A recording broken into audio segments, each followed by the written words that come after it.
Donc que les tribalismes nous laissent tranquilles. Fabrice. Qui nous laisse tranquilles. On a le vrai débat. L'État, il n'y a pas de dette ethnique. Il n'y a pas de fiscalité ethnique. Mon cher Fabrice. Le vieux doit exister. Moi et toi, on va se revoir pour dire que parlons de ça. La fiscalité est nationale. La dette est nationale. Le débat s'arrête à ce niveau-là, si on est sérieux à ce niveau-là. Le reste, c'est perdre le temps aux gens inutilement. Mon cher Fabrice. Merci. Troisièmement, non, je dis non, merci de quoi, j'ai pas fini. Troisièmement, quand j'ai fini de dire ça, ok. Monsieur Lumulobe, les Messanga Nyamdi, tous ces gens-là, les Claude Abbé, toute la clique là, d'accord, ils ont découvert qu'il y a les problèmes de autochtones, les Bamileke envahissent tout, ils prennent tout. D'accord, moi je n'ai rien contre. Peut-être qu'ils ont même raison, nous on est fous. Je pose une seule question. Qu'est-ce qui empêche l'État qui est là de prendre des mesures pour arrêter ça? Il y a un État au Cameroun, non? Le pas de la Constitution du Cameroun, il a mis qu'il est protégé de l'autochtone. C'est pas dans la Constitution du Cameroun. Si. Mais les autochtones pleurent. Nos terres sont volées. On fait ceci. Dans le monde, on a arraché les terres.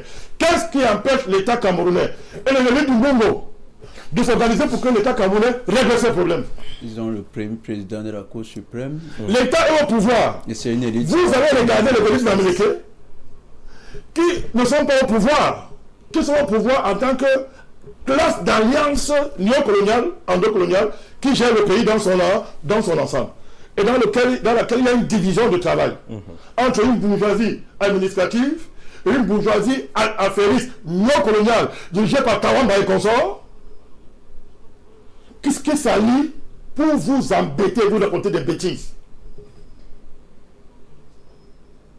Qu'est-ce qui empêche l'État camerounais de régler le problème de l'autochtone? Qu'est-ce qui empêche de rétablir les Mungo, les populations du Mungo, dans leurs droits fonciers? Mais quand vous avez un problème, adressez-vous au vrai interlocuteur. Il y a un problème. Écrivez au ministre de la Justice. Comment est-ce que Elimine le faire pour nous faire croire que le problème des autochtones, ce sont les Bamileke? Alors que le pays est dirigé par un État qui a à sa tête le président Biya, une administration qui est là. Mais Elimine le adresse par l'administration camerounaise. Elle a le pouvoir pour régler ça. Il ne peut pas s'adresser parce que c'est un jeu. C'est Jonathan. La bourgeoisie nationale, en termes de fraction, encourage l'autochtonisme réactionnaire. Là où, en plein jour, elle est bourgeoisie d'État. Et là-bas, il n'y a pas d'ethnie. L'exploitation est nationale. On exploite l'ensemble des Camerounais. Mais pour vous diviser, vous affaiblir, la nuit, la bourgeoisie endocoloniale vient vers vous en tant que fraction. Personne de ressources. Chef régional du parti, RDPC, etc. Elle vient vers vous comme ça. Mais quand elle parle avec le FMI, comment elle se présente? Elle se présente en bourgeoisie, en fraction? Non, bourgeoisie nationale. D'État qui engage les dettes et engage tout Camerounais, même celui qui n'est pas encore né. Dès que tu es né là, tu as au moins 400 000 ou 700 000 francs de dettes qui est sur ta tête. Là-bas, on ne parle pas de lui. Ou pas. Non. Allez dire ça à M. Lumulobe et sa bande. Et leur bande là, il faut leur dire. Il faut arrêter ça. C'est un faux débat qui n'a pas de sens. Parce qu'il y a un État qui est là, qui est là pour résoudre le problème de Toton. Il ne le résout pas. Ils font les affaires la nuit. Sont dans les sectes la nuit. Chacun a son prêtre non bamileke. Ils font leurs affaires. Ils s'enrichissent sur notre dos. Ils sont même français. Ils ont dépassé l'ethnie. Hein. Ils sont français. Ils sont même binationaux, trinationaux, etc. Ils sont très loin. Hein. Mais quand ils se sentent menacés, ils réinventent le discours autochtone. Pourquoi moi et vous, là, on s'affronte et ils sont envoyés, ils nous regardent. Et ils font les vrais choses. Comme par exemple, succéder au président, sans aucun projet sérieux pour le Cameroun. Ce serait pas le projet de conserver leurs héritages et de placer leurs enfants. Et se faire remplacer par leur président quand eux vont revenir des chefs dans les villages. Imaginez, il y a une nouvelle tendance. La plupart sont des chefs. Tous sont la plupart sont devenus ministres-chefs. Mais vous êtes en plus ministre-chef, élite-chef. Mais pourquoi vous ne prenez pas en charge les questions autochtones et faire de ça une politique d'État et régler l'affaire une fois? Il faut arrêter ça. Le combat, c'est le combat de la libération nationale.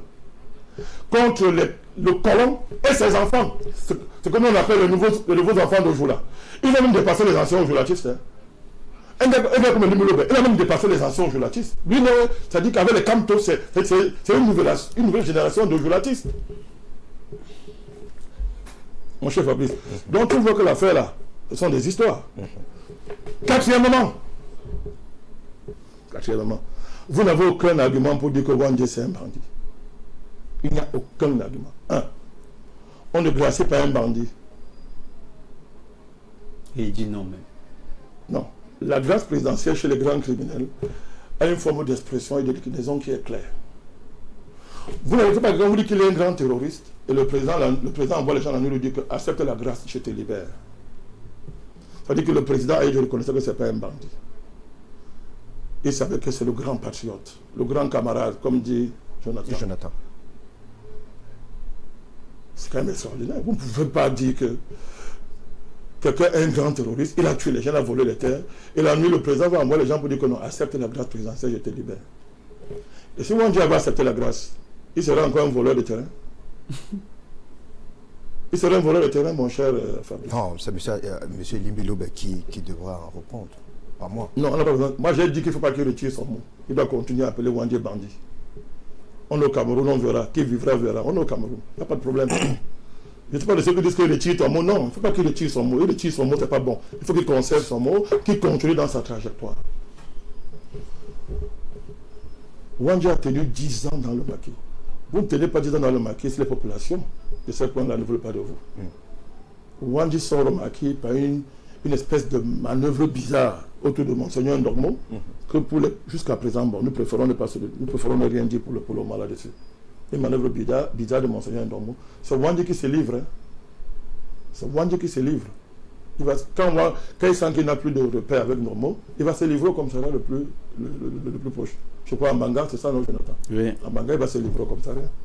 C'est comme ça qu'on l'a donné Ernest Wandje. Vous ne tenez pas 10 ans au maquis si la population de ce coin-là vous considère que vous êtes un voleur de terrain, mon cher Fabrice. Ça n'a pas de sens.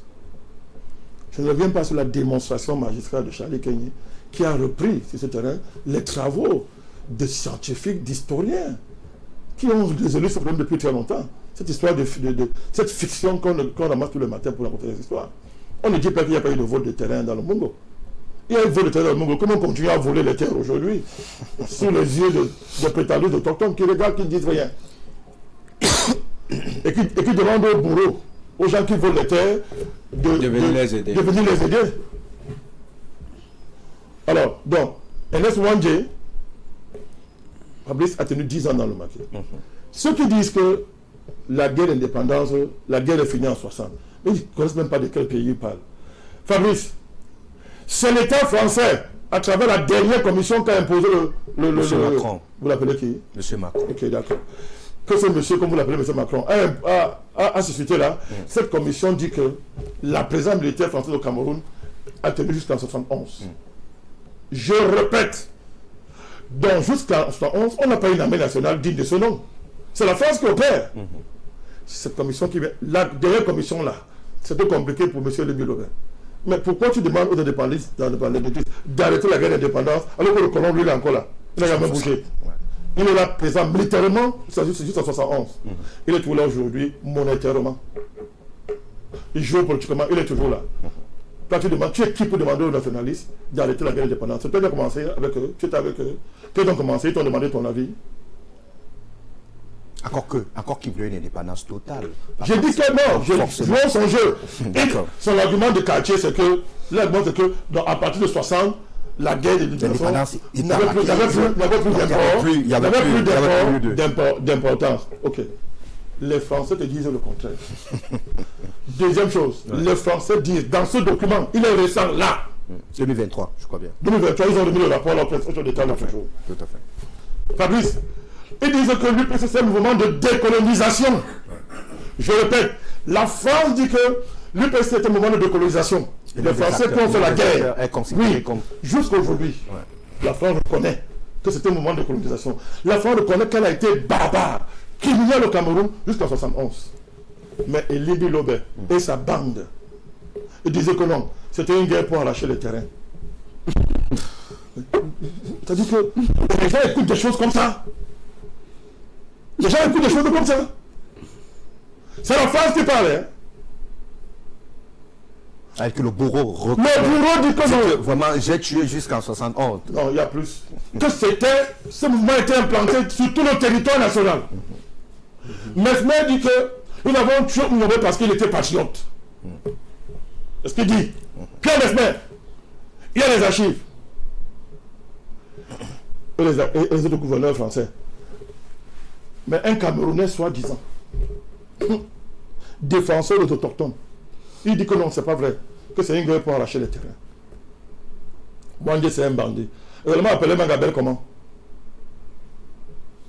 Les Allemands appelaient Rudolf Mangabel, héros national, on l'appelait comment? Il l'appelait comment?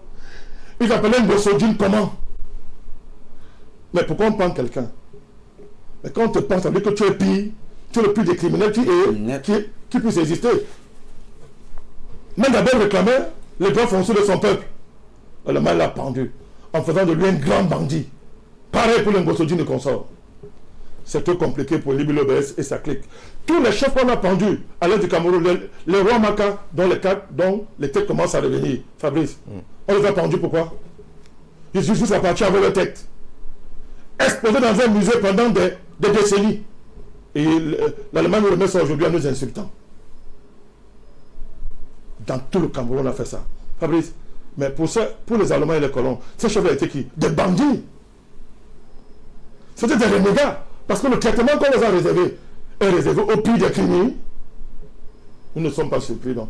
Que leur héritier, Liby Lobert, appelle Ernest Wandje bandit, parce que dans la tradition coloniale, les résistants sont assimilés à des bancs, à des bandits, avec le droit de les assassiner, de couper leur tête. 6e argument, monsieur. Non, je crois que c'est le 5e. Comptez. C'est le 5e. Comptez. On a un gros fan club qui nous suit dans le tunnel. C'est le 5e. Écoutez, monsieur. Ouais. Bon sang. Il n'y a qu'en Afrique où on voit ça. Mais on était chez nous. Les Français sont chez nous ici. Ils sont chez nous ici. Ils sont chez eux ici. Pour chasser les Français de notre territoire, on demandait l'autorisation de Liby Lobert. Et sa bande. Un colon arrive chez vous. Il massacre les populations. Il vole les terres. Il viole les femmes. Il fait tout. Il s'installe. Il dit que c'est le chez lui. Des patriotes s'élèvent. Prennent les armes contre lui. Vous les appelez criminels. Vous couvrez les crimes des colons. Vous traversez de compter les exactions de l'armée nationaliste. Quelle honte, Fabrice. La honte mondiale. Déchéance à un niveau qu'on ne peut pas imaginer. Une honte. Déchéance nègre. C'est incroyable. Montrez-moi dans le monde. Prenez l'histoire de tous les combats de libération nationale. Montrez-moi un combat de libération nationale où il n'y a pas eu des exactions.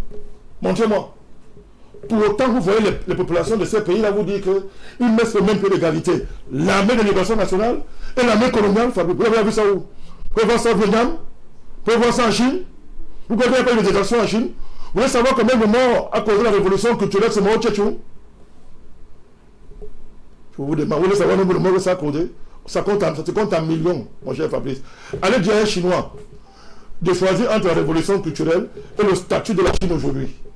Mais s'il fallait passer par là pour que la Chine soit là où elle arrive aujourd'hui. Je parle seulement de la Chine. Vous pouvez dire aux Français d'insulter De Gaulle parce que les réalisateurs français ont fait des crimes et ils en ont fait, bon Dieu, ils en ont fait contre les Français même. Les maquis français n'ont pas commis de crimes. Allez dire à un Français de mettre sur le même peu d'égalité les crimes de la résistance française et l'armée coloniale allemande. Essayez de faire ça en France, Fabrice. Vous qui allez en Bengue tous les jours, là, c'est votre pays. Il y a l'un des éléments de peut-être qui travaille avec M. Abel Liby Lobert qui dit qu'il n'avait jamais dénoncé M. Nganang qui a théorisé le génocide de Boulou dans le pays. Dis-lui que c'est un village, je ne vais même pas le répondre. C'est un villageois, il me suit même pas. Quand il dit suprématie Bamileke, c'est les Nganang. J'ai fait des combats contre Ghana. Il faut l'informer à ce monsieur. Parce que pour eux, ils espèrent commencer avec Liby Lobert. Moi, je ne pense pas aux gens comme ça. Je le fais par les Sawa. Allez sur le Liby Lobert. Allez le suivre. Je ne sais pas si les Sawa. C'est un Sawa. C'est quand même terrible. Je dis c'est un villageois. Au sens négatif du mot. Et il pense que le soleil a commencé le jour, il voit le soleil. Vous parlez de Ghana à Bandakani. Voilà mes pires ennemis, les Ghana. Et leur bande.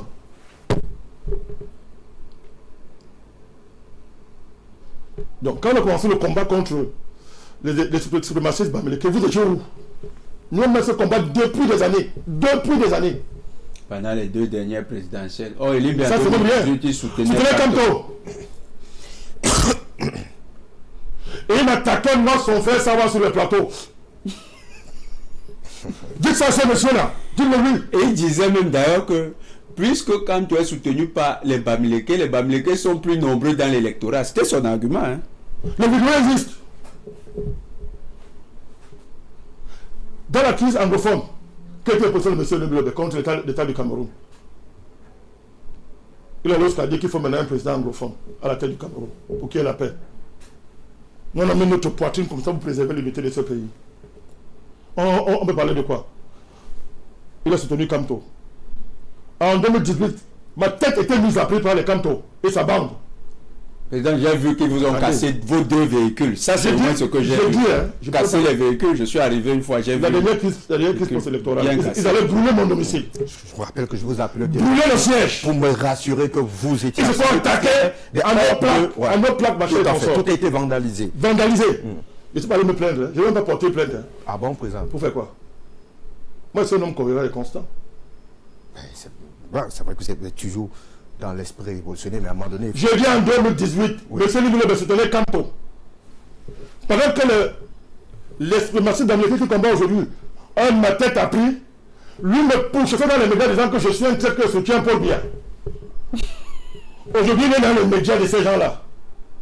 Il a découvert son chemin de Damas. Mais quand vous découvrez le chemin de Damas, sachez quand même que Damas n'a pas été créé avec vous. Le chemin a existé avant vous et que les gens ont traversé ça avant vous. Dites ça à ce monsieur qui m'a écrit là. Dites-le lui. C'est là, il vous écoute. Moi, je ne veux pas savoir. Vous parlez comme ça. Quand la basse, Kamto, a mis la tête de Bandakani a pris, vous êtes le Lebelebe. Il s'est associé à eux pour me détruire. Il me pourchassait de plateau en plateau. Vous savez comment ça s'est terminé, Fabrice? Non. C'est terminé? Non. C'est un parti du G20 qu'il a présenté aux élections législatives. Je parle de la cohérence de vos gens-là. C'est un parti du G20, le parti de Frisngo à l'époque. Durant la campagne, il a passé le temps à insulter le G20. Nous insulter. Il me pourchassait dans tous les médias. Alors que nous, on le réservait. On lui déroulait le tapis rouge, vous le savez, à Afrique Média.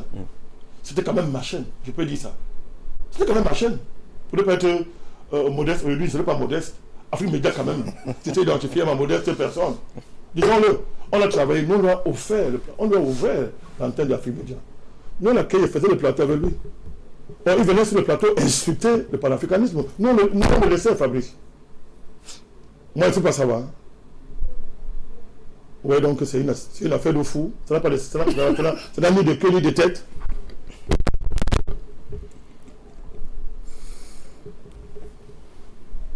Je suis en train de vous dire quelque chose.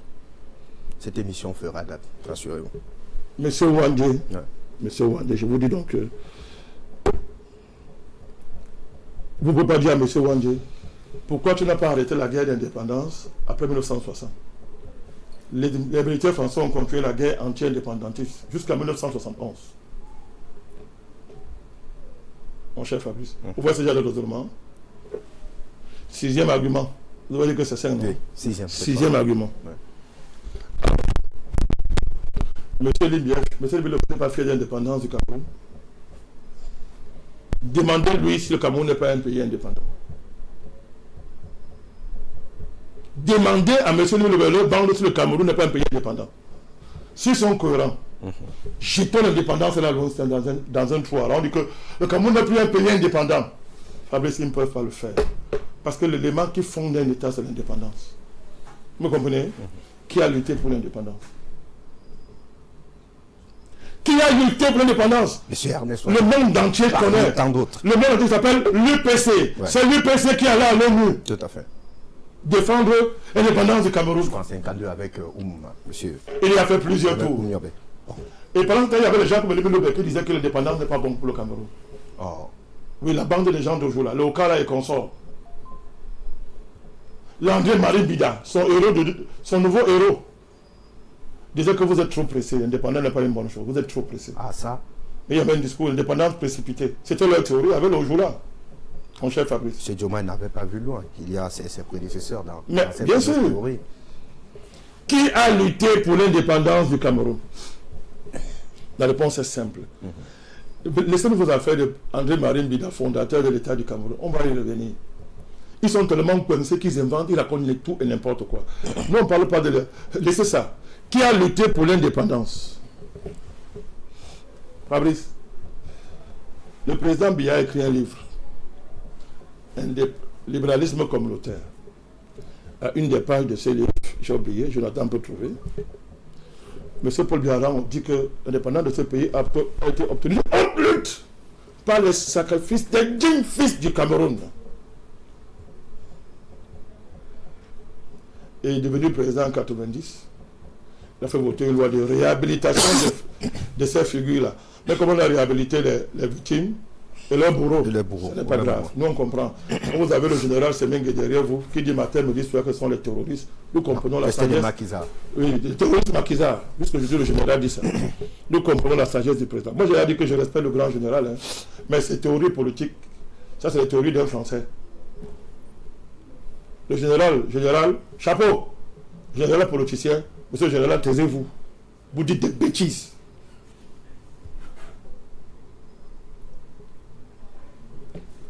Parce qu'il n'y a aucun militaire français qui peut appeler les résistants français terroristes. C'est comme ça que l'Allemagne les appelle. Ça parce qu'on a fait plus que le Rome. Plus royaliste finalement que le roi. Oui, on n'est pas obligé de faire ça. Je répète, mon général, premier général de l'armée camerounaise, chapeau, grand militaire. Mais vos commentaires politiques sur l'UPC, taisez-vous. Vous ne rendez pas service au Cameroun, ni à l'armée camerounaise. Tout à fait. Et cette armée camerounaise aujourd'hui comprend, on reviendra tout à l'heure sur l'armée, comprend le combat de l'ANK dans les menaces auxquelles elle fait face aujourd'hui.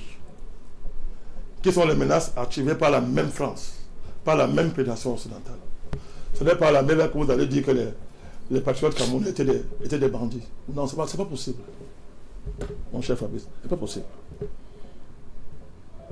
Fabrice, si ceux qui ont lutté pour l'indépendance s'appellent l'IPC, comme l'indépendance est la plus grande chose qui arrive à un pays, par conséquence, vous ne pouvez pas appeler Ernest Ouandjé bandit. Si vous aimez l'indépendance, ce sont vos héros nationaux. Cohérence pour cohérence. Merci, vous ne pouvez rien faire contre ça. Ouais. Donc vous avez affaire à des fous. Ils racontent tout et n'importe quoi. Vous avez affaire à des agents de l'Union